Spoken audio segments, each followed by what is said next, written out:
نامی دنیا نام ہے فقط تھوڑے سے اس وقفے کا جس میں ڈاکٹر بلڈ کا جائزہ لینا چاہتا ہے، اس کے بعد جیسے کھلی ہوئی جھوٹ ہے۔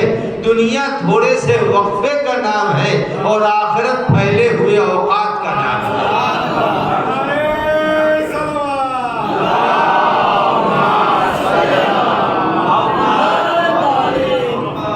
یہ دنیا بڑی مختصر ہے، اس کی عمر ہی مختصر ہے۔ دنیا میں کون زیادہ دیر رہے گا؟ جس وقت قرآن مجید نے بیان کیا ہے کہ اس دنیا کی زندگی کو جب انبیاء سے پوچھا گیا کہ آپ بتائیے کہ یہ دنیا کی زندگی کو کیسا محسوس کیا، تو فرمایا کہ دنیا کی زندگی کو محسوس کیا کیا، ایسا لگا کہ جیسے دھوپ سے سائے میں آ گئے۔ اتنی مختصر ہے دنیا کہ یہ عمر جو ہم سب کو ملی ہے اتنی ہے جیسے دھوپ سے سائے میں آ گئے، سائے سے دھوپ میں چلے گئے۔ اب بتائیے جانے اور آنے میں کتنا وقفہ لگتا ہے کہ انبیاء اپنی حیات کے طولانی دور کو تعبیر کرتے ہیں تو اس طرح تعبیر کرتے ہیں کہ ہم جیسے سائے سے دھوپ میں آ گئے، دھوپ سے سائے میں چلے گئے۔ تو اب جب اتنی مختصر ہے حیات انسانی، تو اس حیات انسانی کو آدمی کو چاہیے کہ اس حیات انسانی میں اپنے دین کو بھی پہچانے اور دشمن کو بھی پہچانے، دین کو پہچانے اور دشمن کو پہچانے۔ جب دین اور دشمن دونوں کو پہچانے گا تب جا کر کے کہیں انسان ہدایت یافتہ ہے، ورنہ اگر نہ دین کو پہچان رہا ہے نہ دشمن کو، تو دین پہچانے کا کیسے؟ تین ذریعے ہیں۔ ایک دل کی آنکھوں کو بیدار ہونا چاہیے، پہلی چیز دل کی آنکھ بیدار ہونا چاہیے۔ اور دل میں ایک آنکھ ہے، یہ نہیں سمجھے دل میں آنکھ نہیں ہے، دل میں ایک آنکھ ہے۔ ایک آنکھ ہمارے سر میں ہے، یہ جو دکھائی دے رہی ہے، ایک آنکھ دل میں ہے۔ اس آنکھ کی خوبی یہ ہے کہ جب کھلی رہتی ہے تب دیکھتی ہے، جب کھلی رہے گی تب دیکھے گی۔ مگر دل والی جو آنکھ ہے، یہ اگر آنکھ بند ہو جائے تو نہیں دیکھتی۔ اگر یہ آنکھ بند ہونے کے بعد بھی دیکھتی رہتی تو کسی کے گھر میں چوری کیوں ہوتی؟ چوری ہوتی کیوں؟ چوری اسی لیے ہوتی ہے کہ یہ آنکھ دیکھ نہیں رہی ہے، لیکن جو دیکھتی ہے وہ خواب نہیں دیکھتی۔ اب آج تک آدمی نے بیداری میں خواب دیکھا ہے؟ بیداری میں کوئی خواب نہیں دیکھتا، مگر جب سوتا ہے تو خواب دیکھتا ہے۔ جب خواب دیکھتا ہے تو معلوم ہوا دل والی آنکھ کچھ اور ہے اور آنکھوں سر والی آنکھ کچھ اور ہے۔ سر والی آنکھ بیداری میں دیکھتی ہے، دل والی آنکھ سونے کے بعد دیکھتی ہے۔ جب سونے کے بعد دیکھتی ہے تو دل میں ایک آنکھ ہے، اس آنکھ کو زندہ ہونا چاہیے اور اس آنکھ کو بیدار رہنا چاہیے۔ اسی لیے جب خطبہ دے رہے تھے مولا کائنات تو ایک شخص نے پوچھا یہ بتائیے آپ نے اللہ کو دیکھا ہے؟ تو کہا ان آنکھوں سے تو نہیں دیکھا ہے مگر دل کی آنکھوں سے دیکھا ہے۔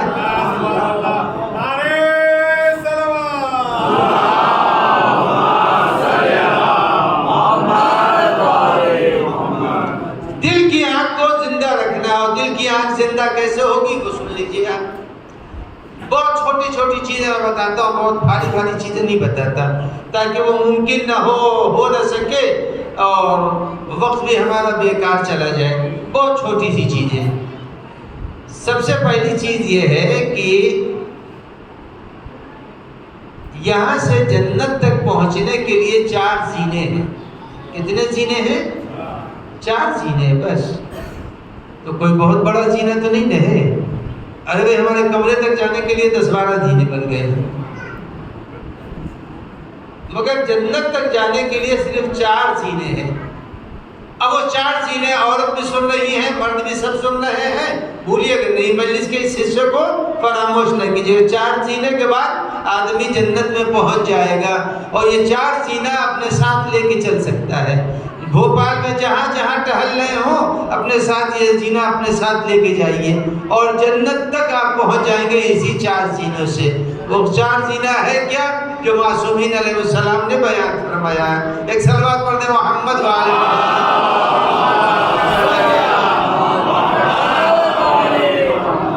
4 زینے کا نام ہے تسبیح۔ تسبیح. پہلا زینہ تسبیح، دوسرا زینہ تحمید، تیسرا زینہ تحلیل اور چوتھا زینہ تکبیر. ابھی تو سب گونگی بہری بات ہو رہی ہے، مگر اس کو سمجھا دو، یہ چار زینہ اگر انسان کے پاس ہے تو وہ چلتے پھرتے بھی جنت کے راستوں میں چل رہا ہے. چاہے وہ زمین کھود رہا ہو یا اینٹیں اٹھا رہا ہو یا وہ بچوں کے لیے کھانے پکا رہا ہو، کسی مرحلے میں ہوگا مگر وہ جنت کے راستے میں چل رہا ہے. اب وہ چار زینے کیا ہے وہ سن لیجئے، میں نے اس کا ابتدائی حصہ سنا دیا. اب وہ چار زینے روزانہ آپ جانتے ہیں، وہ چار زینہ ہے کیا؟ سبحان اللہ ہے، تسبیح ہو گیا، الحمدللہ ہے، تحمید ہو گیا، سبحان اللہ ہے، الحمدللہ ہے، ولا الہ الا اللہ واللہ اکبر. اگر یہ چار لفظوں کو انسان نے سیکھ لیا تو بہت بڑی لفظیں تو نہیں ہے، چلتے پھرتے بھی کہتا جائے گا. کہا پروردگار عالم کی جنت تک پہنچنے کے لیے یہی چار زینے ہیں. ایک کا نام تسبیح ہے، دوسرے کا نام تحمید ہے، تیسرے کا نام تحلیل ہے، چوتھے کا نام تکبیر ہے. ایک صلوات پڑھیں محمد وآل محمد.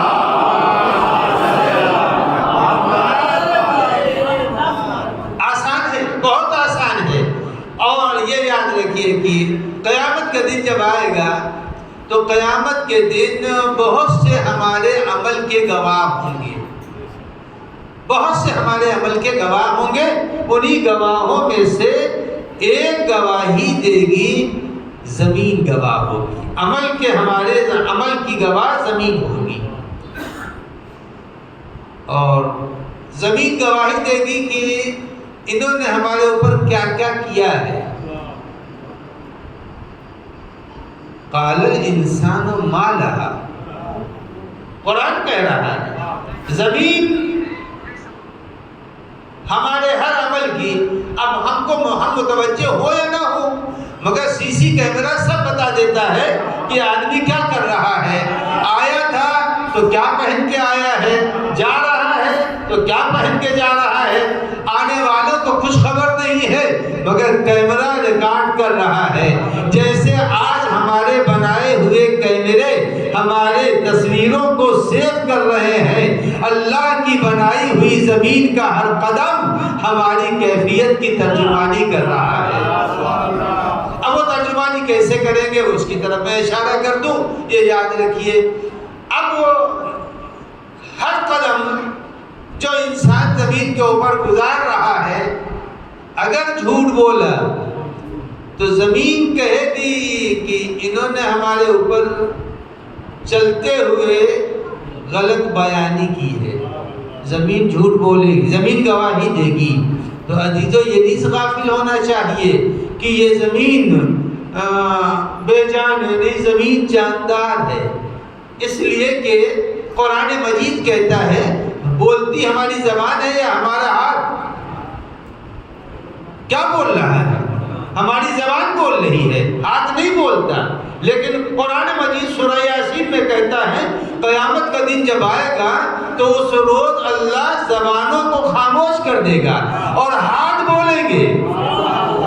معلوم یہ ہوا بے جان میں زبان دینے کی صلاحیت اس خالق کو ہے.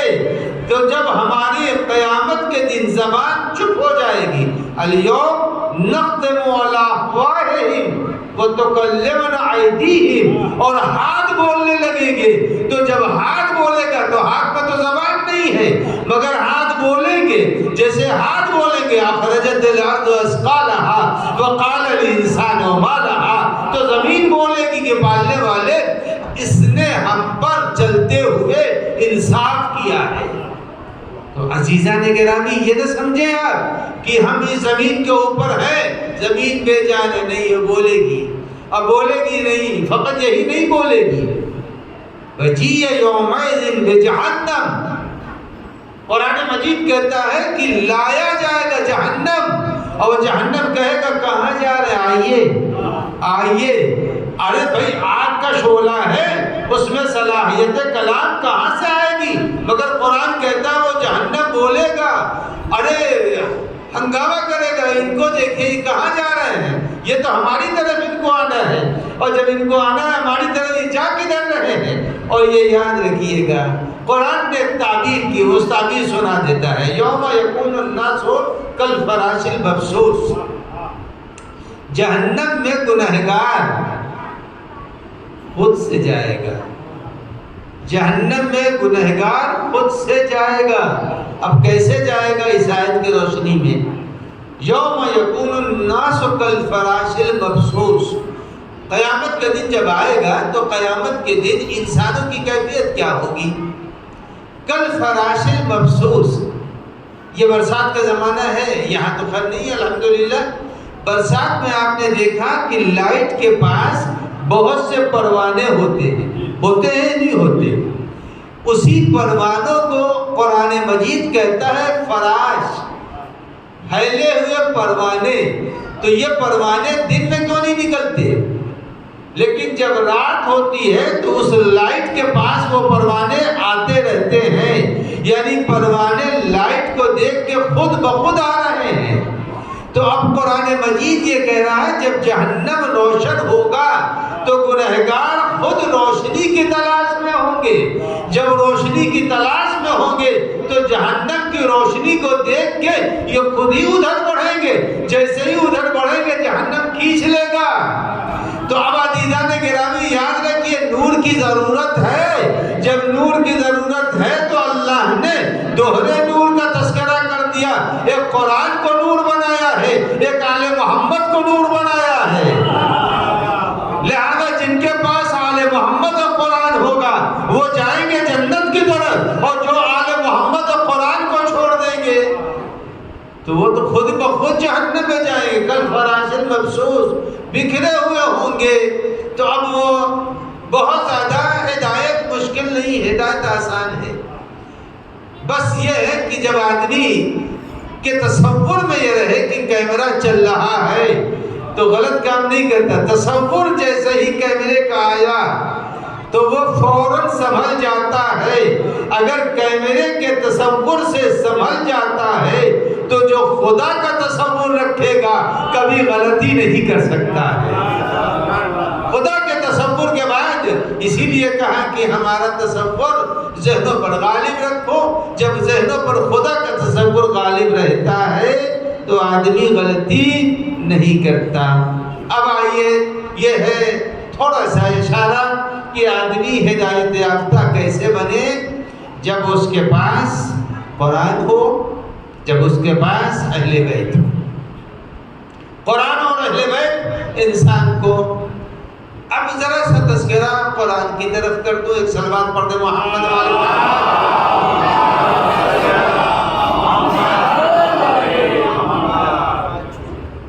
نہیں، پیچھے والے صلوات نہیں بھیج رہے ہیں۔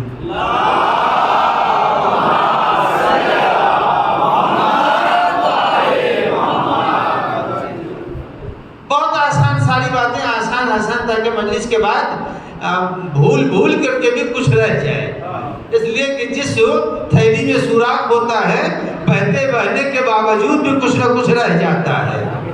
تو یہ یاد رکھیے گا کہ میں چاہتا ہوں کہ کچھ نہ کچھ تو بہرحال ذہن میں بات رہ جائے۔ تو جنت تک جانے کے لیے کتنے زینے ہیں؟ 4 ہیں۔ وہ زبانی آپ کو زینے یاد ہیں، بالکل یاد ہیں، جو چلتے پھرتے اس زینے کو جو ہے وہ آپ چلتے رہیے اس زینے پر۔ اب آئیے دوسری چیز قرآن مجید سے متعلق، قرآن مجید سے متعلق سب سے بڑی جو چیز ہے، قرآن میں جان اگر کوئی شے، کوئی سورہ اگر قرآن کی جان ہے تو وہ ہے خدا کی توحید۔ خدا کی توحید سے زیادہ بہتر قرآن میں کوئی ایسی چیز نہیں جس نے خدا کی توحید، ہر آیت کے اندر کسی نہ کسی عنوان سے توحید خدا اس کے اندر چھپی ہوئی ہے۔ تو عزیزو تب توحید خدا چھپی ہوئی ہے، آسان، بہت آسان۔ اب وہ توحید کہاں ہے؟ روزمرہ آپ کی زبانوں کے اوپر ہے، بھولیے گا نہیں۔ بہت توحید آسان ہے، وہ توحید قرآن مجید کا ایک سورہ ہے بہت چھوٹا سا، جس کا نام ہے سورہ قل هو اللہ احد۔ ایک مرتبہ پڑھ ہی لیجئے دل میں، قرآن کا یہ سورہ پڑھ ہی لیجئے۔ اب اگر کسی نے چلتے پھرتے قرآن مجید کے اس سورے کی تلاوت کی تو آپ سمجھتے ہیں اس سورے کی تلاوت کا ثواب کیا ہے اور اس کی عظمت کیا ہے۔ اب عزیزو اس کی عظمت سنیے، مگر فریب نہیں چلے گا، فریب نہیں چلے گا۔ نبی اکرم نے فرمایا امیر المومنین جا رہے تھے، دیکھا اور دیکھنے کے بعد کہا یا علی، آپ کی حیثیت اور آپ کی مثال ایسی ہے اگر جیسے قرآن میں سورہ توحید کی مثال ہے۔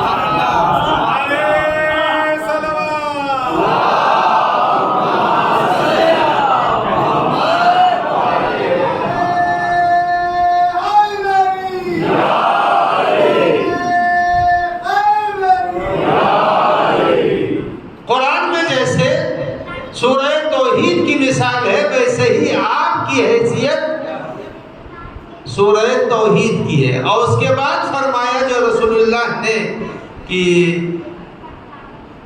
اگر کسی نے 3 مرتبہ، دیکھیں سب آسان ہے یہ، اگر کسی نے 3 مرتبہ بولنے دیجئے، ان لوگوں کو بولنے دیجئے، ان کا کام ہی بولنا ہے۔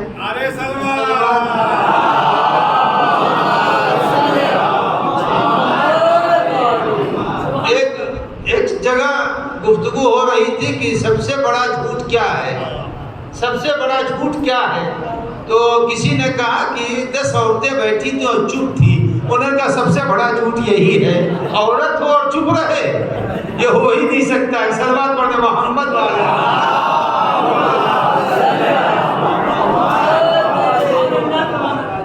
تو وہ بولنے دیجیے، وہ بولتے ہوئے بھی سن لیں گے انشاءاللہ، ہماری باتیں سن لیتی ہیں سب۔ صلوات پڑھنے محمد والے محمد۔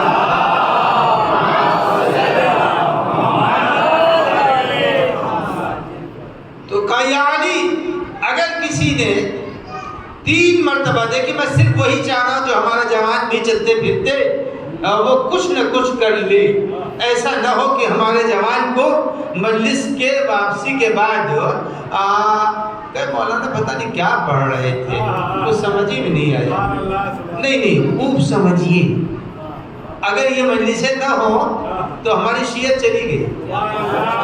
شیعت کی بقا مجلس ہے، اس لیے کہ جو کچھ ہے ہمارے پاس انہی سے، اسی مجلس سے، اسی ممبر سے ملا۔ تو کہا کہ یا علی، اگر کسی نے 3 مرتبہ سورہ مبارکہ توحید قل هو اللہ کو پڑھ لیا 3 مرتبہ، بس 3 مرتبہ پڑھنے میں کتنی دیر لگتی ہے؟ 1 منٹ، 1.5 منٹ، 2 منٹ سے زیادہ تو نہیں لگے گا، ٹھہر کے بھی آدمی۔ اور یہ وہ ہے کہ جو سب کو بچے کو یاد ہے، کہ اگر کسی نے 3 مرتبہ پڑھ لیا تو یاد رکھو اس یا علی اس کو پورے قرآن کا ثواب ملے گا۔ تو اب عزیزان گرامی، پورے قرآن کا ثواب اگر لینا ہے، مگر اس کے معنی یہ نہیں ہے، اس کے معنی یہ نہیں ہے کہ آپ ایک ٹیبلٹ کھا لیں کھانے کی پوری جگہ۔ آج کل بڑی ایسے کیپسول بھی آ گئے ہیں، ایک کیپسول کھانے بھوک ہی نہیں لگے گی۔ تو میاں کیپسول کھا لینے سے تو یہ تو ہے اس وقت کی بھوک مر جائے گی، لیکن بدن کمزور ہونے لگے گا، اس کو کھانے کی ضرورت پڑے گی۔ تو کہا کبھی کبھی کیپسول بھی کھا لو مگر مسلسل روٹی کھاتے رہو۔ تو قرآن کا چند آیتیں صحیح، چند سورے صحیح، مگر پڑھ لینا چاہیے قرآن مجید کے، اور پڑھتے رہے۔ اور ایک نہ ایک دن تو ایسا ہوگا، اگر آدمی، بہت سے لوگ ایسے ہوتے ہیں کہ روانی نہیں ہے قرآن میں، روانی نہیں ہے، تو بہت سے ہمارے جیسے بوڑھے بھی ہیں جو دوڑ نہیں سکتے ہیں، مگر چلتے تو ہیں نا بھائی، چلتے تو ہیں، تو یقیناً چلتے چلتے کچھ نہ کچھ تو میل 2 میل تو طے ہی کر لیں گے۔ تو یہ آدمی تھوڑا بھی اگر کسی نے قرآن کو نشان لگا لیا، پڑھنے لگا 5 آیتیں 10 آیتیں، تو ایک دن وہ ہوگا کہ یہ قرآن ختم کر لے گا۔ اب جب قرآن کو ختم کرے گا تو قیامت کا دن جب آئے گا تو اب سنیے کیا ہوگا۔ اب سنیے ہوگا کیا؟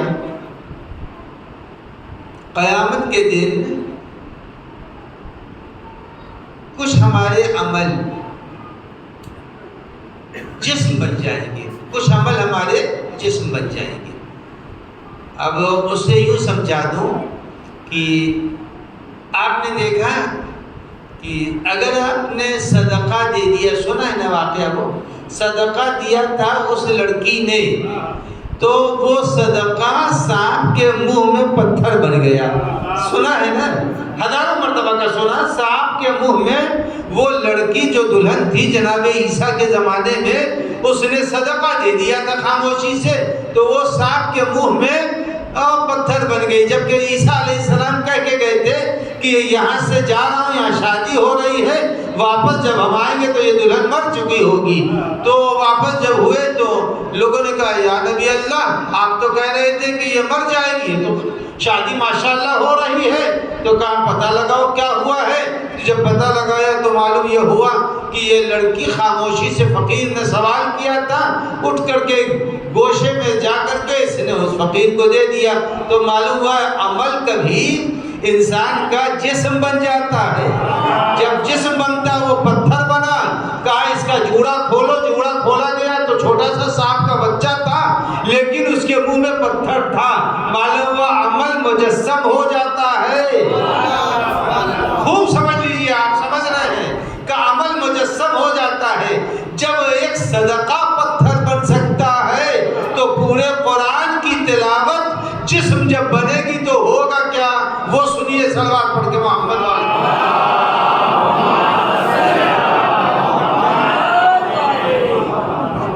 اب پورے قرآن کا جب یہ جسم بنے گا تو کون سا جسم بنے گا؟ صدقہ تو پتھر بن گیا۔ یہ جب قرآن کی تلاوت آدمی کرتا ہے تو یہ قرآن کی تلاوت تو ایک ایسی شکل انسانی بنتی ہے جس شکل کا تذکرہ اصول کافی میں پیغمبر اکرم صلی اللہ علیہ وآلہ وسلم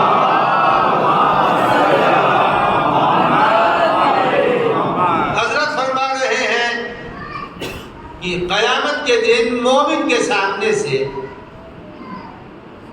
فرشتوں کے سامنے سے، اہل محشر کے سامنے سے کچھ لوگ گزر رہے ہوں گے جو اتنے حسین ہوں گے، اتنے خوبصورت ہوں گے، اس قدر نورانی ہوں گے کہ ان کو دیکھ کے محشر والے یہ کہیں گے یہ لگتا ہے کوئی نبی جا رہا ہے۔ تو جب نبی کہیں گے تو آواز آئے گی یہ نبی نہیں ہے، تو فوراً دیکھنے والے کہیں گے اچھا تو یہ رسول ہوں گے، تو کہا یہ رسول بھی نہیں ہے، کہا نہ نبی ہے نہ ان سے بلند رسول بھی نہیں ہے، کہا نہیں رسول بھی نہیں، تو کہا اس کے معنی یہ شہداء ہوں گے، تو آواز آئے گی یہ شہداء بھی نہیں ہے، شہید بھی نہیں ہے۔ تو اب دیکھنے والوں کو تشویش ہوگی، نہ یہ رسول ہے یا یہ نبی ہے نہ یہ شہید ہے، تو ہے کون یہ کون ہمارے سامنے سے گزر رہا ہے؟ تو آواز الہی آئے گی نہ یہ نبی ہے نہ رسول ہے نہ شہید ہے، بلکہ یہ قرآن پڑھنے والوں کا قرآن ہے۔ تو معلوم یہ ہوا اگر دنیا میں کسی نے قرآن مجید کو پڑھا، چاہے 2 ہی سطر کیوں نہ پڑھ رہا ہو روزانہ، مگر پڑھ کے قرآن کو ختم کر دے، جب قرآن کو ختم کرے گا تو ایک نہ ایک دن وہ قرآن جب محشر میں گزرے گا صاحب، اب وہ جائے گا کہاں جائے گا؟ وہ صاحب عمل کے قریب جو قرآن پڑھ رہا تھا اس کے پاس جائے گا، اور جانے کے بعد یہ آواز دے گا اے صاحب، اب کس کو پکارے؟ کہے جناب مسکین،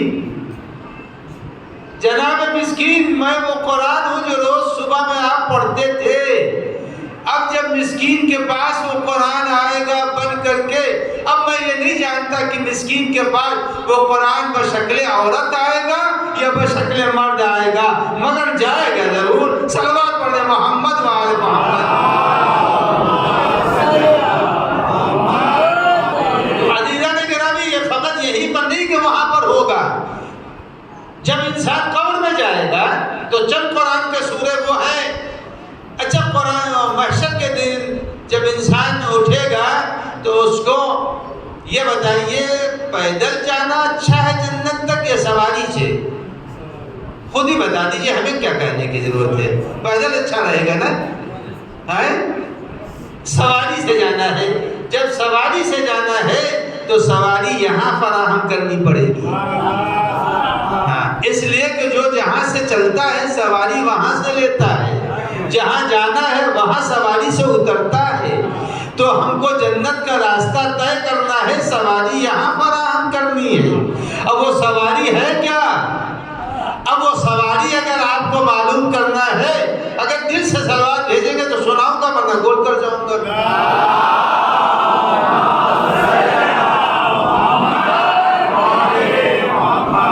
تو عزیزوں، جو جہاں سے چلتا ہے سواری وہاں فراہم کرتا ہے نا۔ اب جب سواری ہے تو جنت تک جانا ہے، جنت تو ہے، ملے گی انشاءاللہ، تو سواری یہاں لینا پڑے گا۔ وہ کون سا قرآن کا سورہ ہے؟ عزیزو، یہ بزرگ جتنے ہیں میں ان سے گزارش کروں گا، آپ سے سب جانتے ہیں، میں تو جوانوں کے لیے صرف پڑھ رہا ہوں تاکہ ہمارا جوان ایک بھی اگر جوان متوجہ ہو گیا اور اس نے اگر مہینے میں ایک مرتبہ پڑھ لیا تو عزیزان گرامی، اگر کسی کلاس کے اندر کوئی لڑکا ہر روز دیر سے آتا ہے تو ٹیچر کہتا ہے اچھا آ گیا ہے تو اب آ جانے دو، اب اس کو بھگاؤ مت، حاضری بھی لگا دیتا ہے۔ اگر ہم جیسے افراد اگر آنے والے کلاس کے بچے کو دیر سے آ رہا ہے اس کے باوجود اس کو حاضر کر دیتے ہیں، اللہ بھی کہتا ہے چلو مہینے میں ایک ہی مرتبہ پڑھ لیا مگر میں 30 دن اس کے نام میں یہ لگا دوں گا۔ صلوات پڑھ دے محمد وآل محمد۔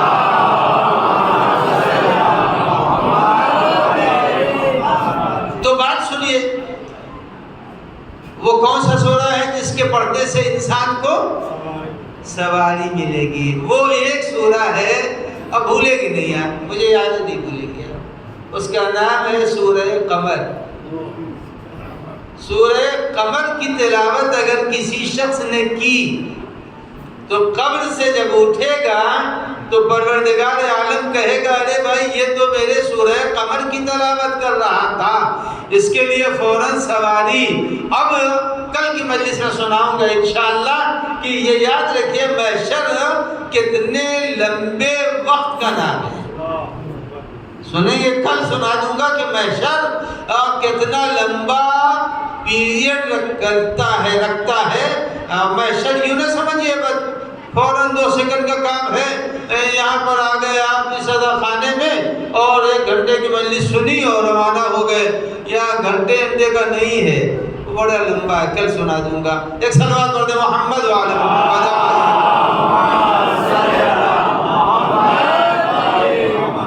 تو میرے نوجوانوں، اگر سواری چاہیے تو سورہ قمر کی تلاوت کرنی پڑے گی، اور اگر جینا چاہیے، اس لیے جنت ہے تو بڑی اونچی ہے بھائی، چھوٹی سے چھوٹی جگہ کے اوپر آدمی جب جائے گا تو اونچے کے اوپر تو اسے کچھ زینہ تو چلنا ہی پڑے گا۔ تو زینے کے لیے کتنے زینے ہیں؟ 4 زینے ہیں۔ سواری چاہیے تو سورہ قمر پڑھنا چاہیے۔ اب آئیے، وہ جو سنا رہا تھا کہ یعنی اگر کسی نے 3 مرتبہ سورہ قل هو اللہ کی تلاوت کر لی تو پورے قرآن کا ثواب مل جائے گا، یعنی ایک سورہ قل هو اللہ 10 پارے کے برابر ہے، 2 سورہ قل هو اللہ 20 پارے کے برابر ہے، اور 3 قل هو اللہ 30 پارے کے برابر ہے۔ اب بتائیے، لیکن یہ صرف چلتے پھرتے لوگوں کے لیے ایک ثواب اور بہانہ ہے پورے قرآن کے ثواب کا، لیکن کوئی صاحب یہ نہ کہیں میں قرآن پڑھتا ہوں مجھ سے قرآن پڑھوا لیجئے۔ اب معلوم ہے قرآن پڑھنے کا انہوں نے اعلان کر دیا، اور کسی نے کہا صاحب میرے ابا کے لیے قرآن لیجئے 100 روپے 200 روپے ابا کے لیے قرآن پڑھ دیجئے۔ انہوں نے 3 قل هو اللہ پڑھا، اور کہا میں نے مولانا سے سنا ہے، انہوں نے کہا 3 قل هو اللہ پڑھنے کا قرآن کا ثواب مل جائے گا۔ یہ چیٹ نہیں چلے گی، یہ نہیں چلے گا، مگر پورا قرآن ان کو پڑھنا پڑے گا۔ یہ تو چلتے پھرتے پروردگار عالم نے ثواب قرآن دیا ہے. ایک صلوات پڑھیں محمد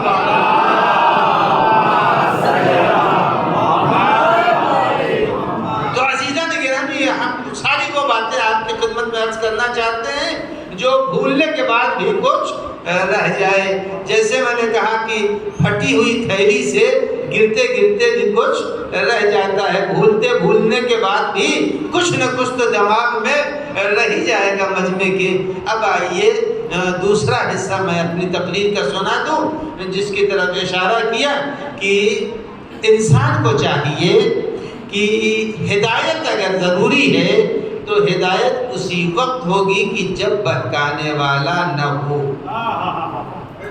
ہدایت تو اسی وقت نصیب ہوگی جب کوئی بہکانے والا نہ ہو. اور قرآن مجید کہتا ہے بہکانے والے دو ہیں. بہکانے والے دو ہیں. ایک سلام پہلے پڑھیں تو سناؤں.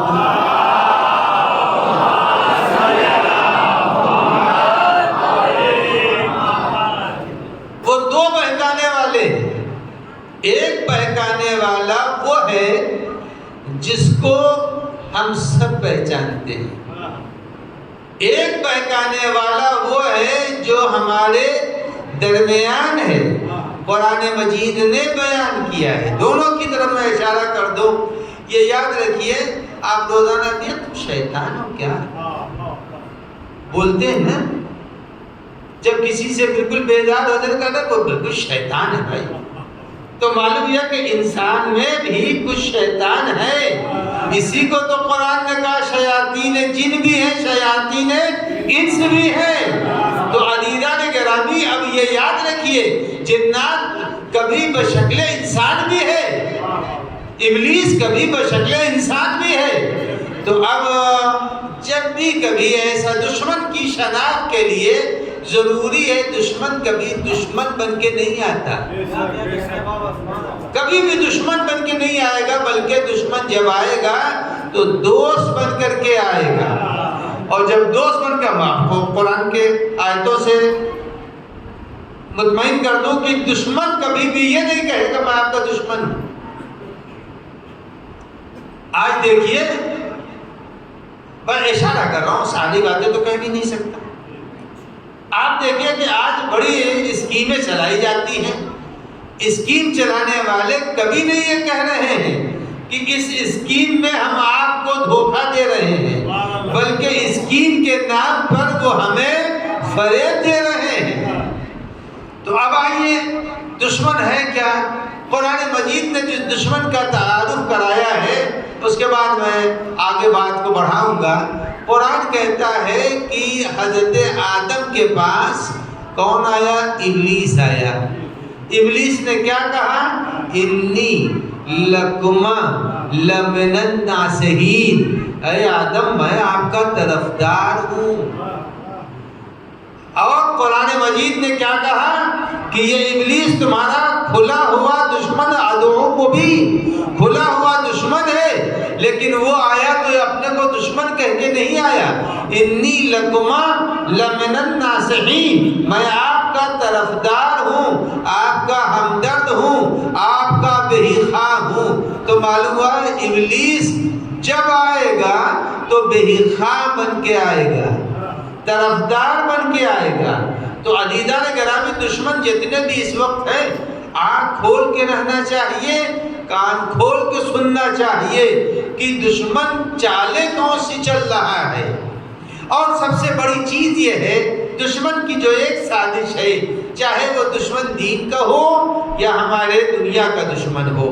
میں دین والے دشمن کو پہچانوا رہا ہوں اور دنیا والے دشمن کو ہم سے زیادہ آپ پہچانتے ہیں. صلوات پڑھیں محمد وعلی محمد.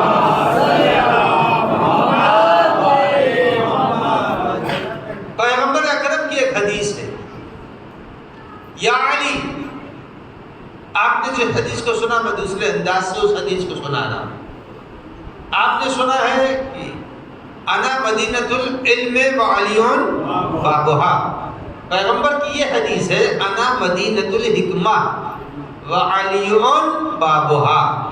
میں حکمت کا شہر ہوں اور علی اس کا دروازہ ہے. اس حدیث کی تفسیر میں یہ ہے، پیغمبر نے فرمایا کہ یا علی، تمہارا دشمن وہ ہے جو تمہاری محبت کو دلوں سے نکالنا چاہے، وہ تمہارا دشمن ہے جو تمہاری محبت کو چاہنے والوں کے دلوں سے نکال دے۔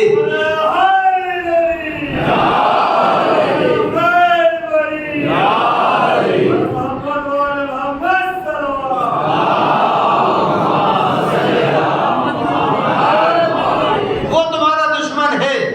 اور عزیزان گرامی،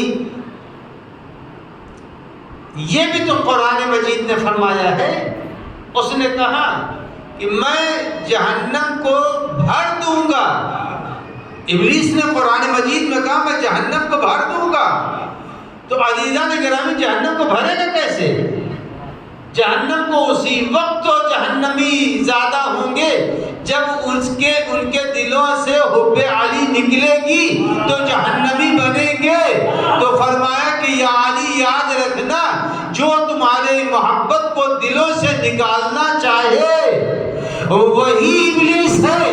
تو عزیزو یہ یاد رکھیے، آج دنیا میں کتنے ہیں جو مجلس کے مخالفت کر رہے ہیں، یہ یاد رکھیے کتنے ہیں جو حسین کی مخالفت کر رہے ہیں، کتنے ہیں جو یزید کی طرفداری کر رہے ہیں۔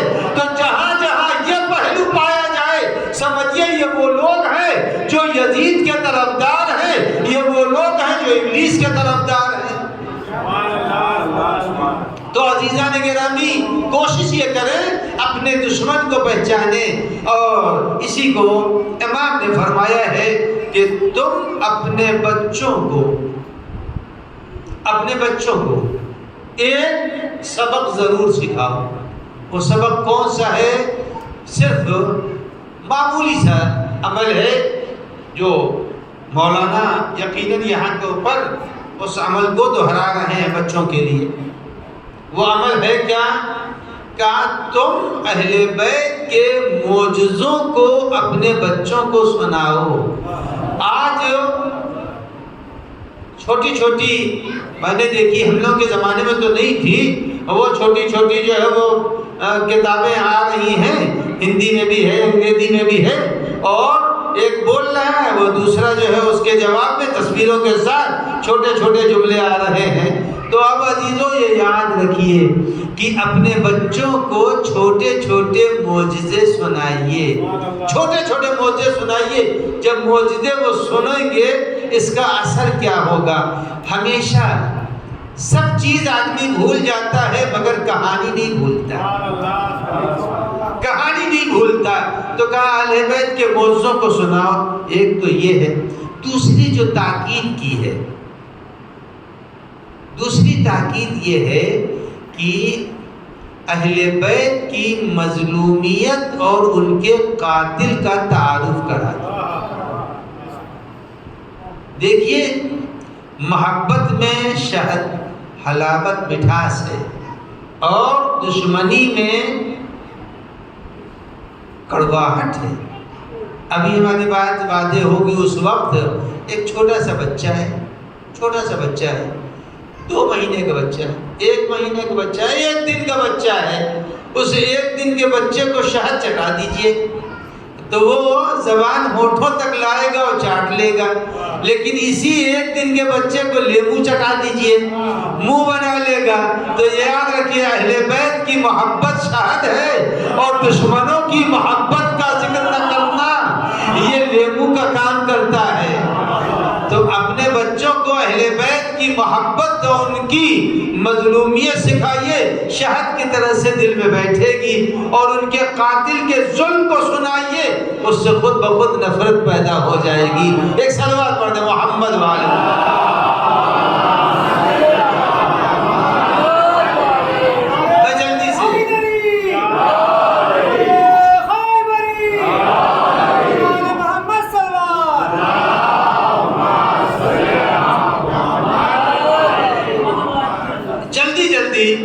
تاکہ بات مکمل ہو جائے، تو ابلیس آیا، اس نے کیا کہا؟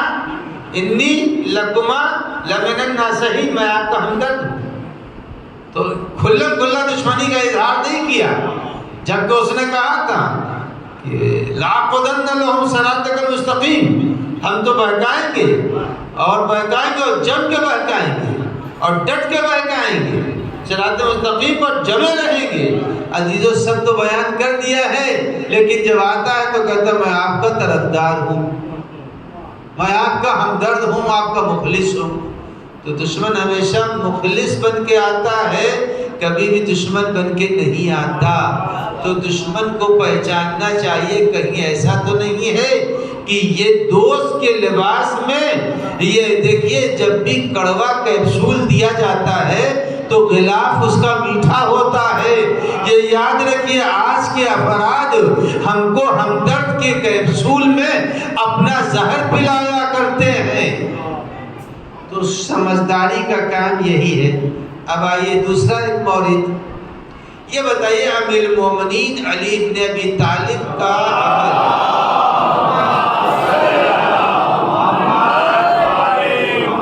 امیر المومنین اگر کسی جگہ کے اوپر انگلی رکھ دے تو امیر المومنین کی انگلی ہوگی، مگر حقیقتاً خدا کا منشا ہوگا، ہے یا نہیں؟ علی کا ہر عمل خدا کا منشا ہے، اسی لیے تو انہوں نے فرمایا تھا ما قلعت باب خیبر من قوت جسمانیہ بل قوت ربانیہ، میں نے قلعہ خیبر کو اپنی جسمانی قوت سے نہیں بلکہ پروردگار عالم کی قوت سے اٹھایا ہے۔ تو معلوم ہوا کہ علی کا ہر عمل رب العزت کے فعل کی ترجمانی کر رہا ہوتا ہے۔ جب ہر عمل اللہ کے فعل کی ترجمانی کر رہا ہوتا ہے تو ایسی صورت میں جو بھی کام امیر المومنین کریں گے وہ گویا کہ خدا کی منشا ہے، خدا کی منشا ہے۔ قرآن کی آیت میں تو ہے ما تشاءون الا ان یشاء اللہ، جو آپ کرتے ہیں وہ اللہ کی رضا ہے، اللہ کی مرضی ہے۔ اب میں آپ کی خدمت میں عرض کروں، رسول اکرم کی رحلت ہوتی ہے، رسول اکرم کی رحلت ہوتی ہے، پیغمبر کو غسل دے رہے ہیں امیر المومنین۔ جب امیر المومنین غسل دے رہے تھے ابلیس آیا، آنے کے بعد اس نے دیکھیے اب ہماری بات سب گول مول ہوگی یہاں سے بالکل، لیکن آپ کے ذہنوں میں افراد کی شناخت ہو جائے گی۔ ہم تو بہت وعدے نہیں بولیں گے، لیکن آپ کے ذہن میں ہماری گفتگو ساری کے سارے وعدے ہو جائیں گے۔ اب آئیے امیر المومنین سے آ کر کے ابلیس کہتا ہے، کیا کہہ رہا ہے ابلیس؟ یا علی آپ نے غضب کر دیا۔ کیا بول رہا ہے؟ یا علی آپ نے غضب کر دیا، یعنی فعل علی کے اوپر اس نے کیا کہا؟ غضب کر دیا۔ امیر المومنین نے کہا کیا بکتا ہے؟ تو کہا یا علی غضب تو یہ ہے کہ آپ غسل کس کو دے رہے ہیں؟ کس کو غسل دے رہے ہیں؟ جو صاحب تطہیر ہے، آپ صاحب تطہیر کو غسل دے رہے ہیں۔ آئیے دماغ میں یہ بات پچ کرے گی یا نہیں کرے گی؟ انسان جذبات سے متاثر ہوگا۔ بات تو صحیح کہہ رہے ہیں، جب بات صحیح کہہ رہے ہیں، اگر علی ابن ابی طالب نہ ہوتے تو غسل دینا ہی بند ہو گیا ہوتا۔ لیکن امیر المومنین نے کہا تو حکم خدا کے سامنے کھڑا ہو رہا ہے۔ آج بھی عزیزان گرامی بہت سے ایسے ہیں جو حکم خدا کے سامنے، حکم مرجعیت کے سامنے کھڑے ہو رہے ہیں۔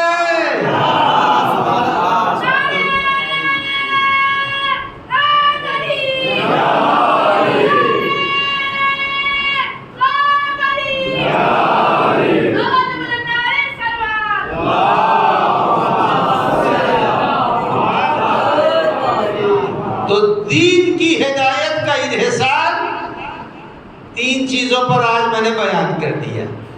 ایک تو جنت کا زینہ، دوسرے انسان کے لیے مجسم ہوتا ہے عمل، صدقہ اگر پتھر بن سکتا ہے تو قرآن کی تلاوت مرد حسین اور زن حسینہ بنے گی قیامت کے دن۔ دو نقطے۔ تیسری چیز جو آج آپ کو سنائی میں نے وہ یہ ہے کہ جذبات کو بھڑکا کر کے دشمن ہم کو واجبات سے محروم کرنا چاہتا ہے، اور جب جذبات کو بھڑکائے گا تو کہا ارے آپ کے لیے تھوڑی ہے یہ، وہ ان لوگوں کے لیے ہے جن کے پاس اہل بیت نہیں ہے۔ یعنی اس طرح سے ہم کو گمراہ کرنے کی کوشش کی جائے گی، ارے یہ ان لوگوں کے لیے ہے جو اہل بیت نہیں رکھتے، آپ تو اہل بیت رکھتے ہیں، وہی تو بخشوا دیں گے۔ عزیزان گرامی، بس آخری بات ہے، یہ آخری بات ہے، روزانہ کی مثال دے رہا ہوں تاکہ سب کے ذہن میں بات محفوظ رہ جائے۔ اگر کسی انسان کا بیٹا، کسی کا بیٹا اگر کسی بزرگ کی توہین کر دے، کسی بزرگ کی توہین کر دے کسی کا بیٹا، تو اس کے باپ کو اس کے سامنے جانے سے شرمندگی ہوتی ہے یا نہیں ہوتی؟ اور اگر کبھی آمنا سامنا ہو گیا تو وہ کہے گا میں آپ سے معافی مانگتا، بہت بدتمیز ہو گیا ہے، کہے گا یا نہیں کہے گا؟ یعنی وہ شریف بدتمیز باپ کا، بدتمیز بیٹے کا شریف باپ، لفظ بھولیے گا نہیں، بدتمیز بیٹے کا شریف باپ وہ معافی مانگتا ہے اس بزرگ سے، کہتا ہے لڑکا بدتمیز ہے، میں معافی مانگ رہا ہوں۔ عزیزان گرامی، بدتمیزی کس نے کی؟ جوان نے کی ہے۔ معافی کون مانگ رہا ہے؟ بوڑھا باپ مانگ رہا ہے۔ بس یہی یاد رکھیے کہ جب ہم گناہ کوئی کرتے ہیں، ہمارے گناہ کے بعد پیغمبر اکرم کو خدا کے سامنے شرمندگی ہوتی ہے۔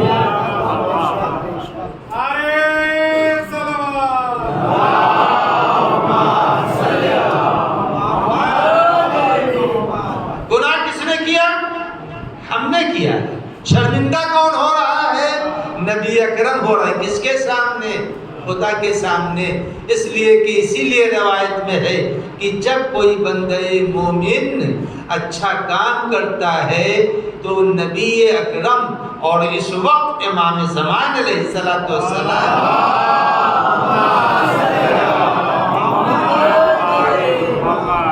دعا دیتے ہیں کہ پالنے والے اس نے مجلس میں شرکت کی، پالنے والے اس کو توانائی دے، اسے صحت دے دے، اسے توفیق دے، یہ مجلس کے سلسلے کو باقی رکھے۔ کبھی اس نے نماز شکر پڑھ لی تو امام عصر تک جب وہ نماز پہنچی تو امام نے دعا کی کہ پالنے والے اسے توفیق نماز شکر دیتا ہے۔ تو اب اندازہ لگائیے کہ جس وقت انسان اچھے کام کرتا ہے تو امام معصوم دعا کرتے ہیں۔ تو ہدایت یہی ہے کہ آدمی کچھ نہیں، میں تو بہت آسان نسخے بتا کے گزر رہا ہوں، بس چلتے پھرتے ایک صلوات پہلے پڑھ دیں۔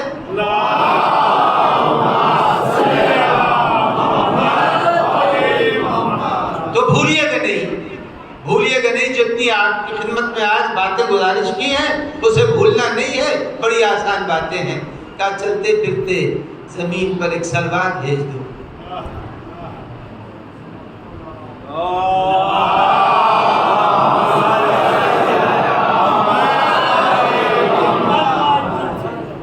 ایسی صلوات پر تو کچھ بھی نہیں۔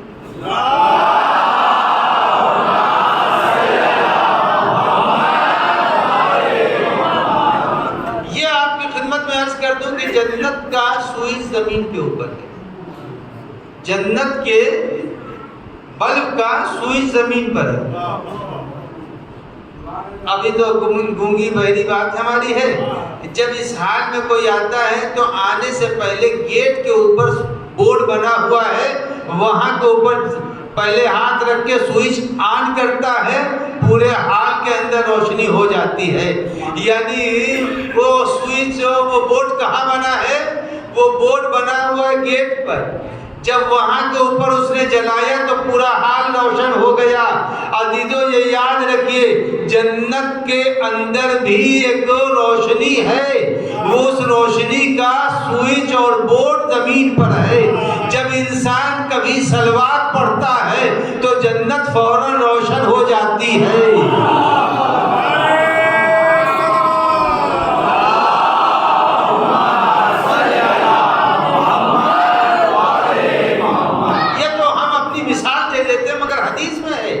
کہ جب آدمی صلوات بھیجتا ہے تو جنت کے اندر جتنے بھی بلب ہیں سب روشن ہو جاتے ہیں۔ تو عزیزو معلوم ہوا بورڈ یہاں پر ہے، بلب وہاں پر ہے۔ جب یہاں جلائیں گے تو وہاں جلے گا، جب یہی نہیں جلائیں گے تو وہاں کہاں جلے گا؟ صلوات پڑھ دیں محمد والے۔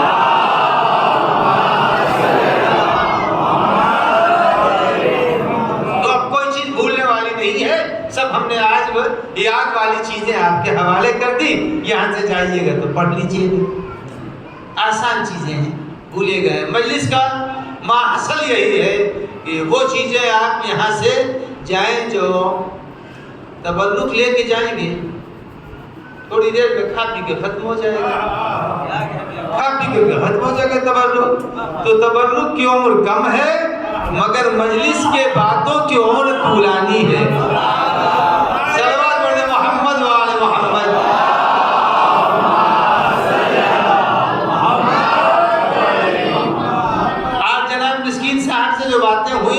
جب یہ لینے گئے تو پتہ چلا 17-18 سال ہو گئے مجھے یہاں آتے ہوئے، احساس بھی نہیں ہوا کہ اتنا لمبا دور گزر گیا۔ عزیزو بہرحال آپ سنتے رہتے ہیں ہماری بات اور مومنین عمل بھی کرتے ہیں، اس کا نتیجہ بھی سامنے آتا ہے۔ لیکن یہ مجلسیں شرف ہیں ہم اہل بیت پر کے چاہنے والے کے، اور نعمت ہے ہم اہل بیت کے چاہنے والوں۔ عزیزان گرامی، یہ سفر کی بعض ملکوں میں ایران اور عراق میں پہلی گزر گئی، اور ہمارے یہاں چاند رات ہے۔ سفر کا پہلا عشرہ اس میں ایک بڑی دل کو رلا دینے والی شہادت بھی ہے، اور وہ آپ کو یاد ہے۔ اس عشرے کے اندر ایک ایسی شہادت ہے جو شہادت ہر شیعہ کو رلا دیتی ہے، وہ کسی اور کی شہادت نہیں ہے، وہ اس بچی کی شہادت ہے جس کو سید الشہداء سب سے زیادہ عزیز رکھتے تھے، اس کا نام سکینہ ہے۔ عزیزو سکینہ امام حسین کی وہ چہیتی بیٹی ہے۔ جس وقت سید الشہداء رخصت ہو رہے تھے تو رخصت ہوتے وقت جناب سید الشہداء نے سب کو کلیجے سے لگایا اور رخصت ہو گئے۔ جب راہبار پر سوار ہو کر کے امام چند قدم آگے بڑھے تو بڑھنے کے بعد پیچھے سے ایک آواز آئی، اے بابا رک جائیے۔ جب یہ کہا بابا رک جائیے تو سید الشہداء نے راہبار کو روکا، ذوالجلال رکا۔ امام نے مڑ کے دیکھا تو کوئی اور نہیں تھا، وہ گودی میں پلنے والی، آغوش میں پروان چڑھنے والی سکینہ بلا رہی تھی۔ امام نے کہا بیٹی رخصت تو ہو چکا ہوں۔ کہا بابا ایک آخری خواہش ہے۔ کہا وہ کیا خواہش ہے؟ کہا ذرا آپ راہبار سے نیچے آ جائیے۔ امام ذوالجلال سے نیچے آئے اور آنے کے بعد سکینہ نے کہا دوڑ کر، اے بابا مجھے معلوم ہے آج کے بعد اب مجھے آپ کا سینہ نہیں ملے گا۔ اے بابا میں چاہتی ہوں آخری بار آپ کے سینے پر سو رہوں۔ امام سے گزارش کی، ارے زمین کربلا پر سید الشہداء لیٹ گئے، سینے پر سکینہ، ارے جیسے ہی سکینہ اے صاحبہ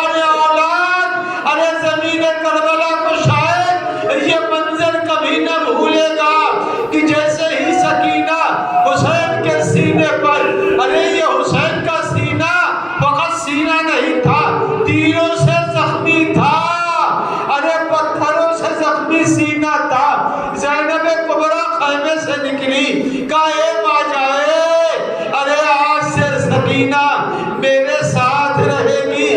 مگر عزیزو جب شام غریبہ کے اندھیرے میں سکینہ نہیں ملی تو سید سجاد سے رخصت ہو کے جناب زینب نے کہا اے بیٹا، ارے میں جا رہا ہوں، بھیا کو خبر دے دوں کہ سکینہ نہیں مل رہی ہے۔ جب لاش سید الشہداء پر پہنچی، کیا دیکھا؟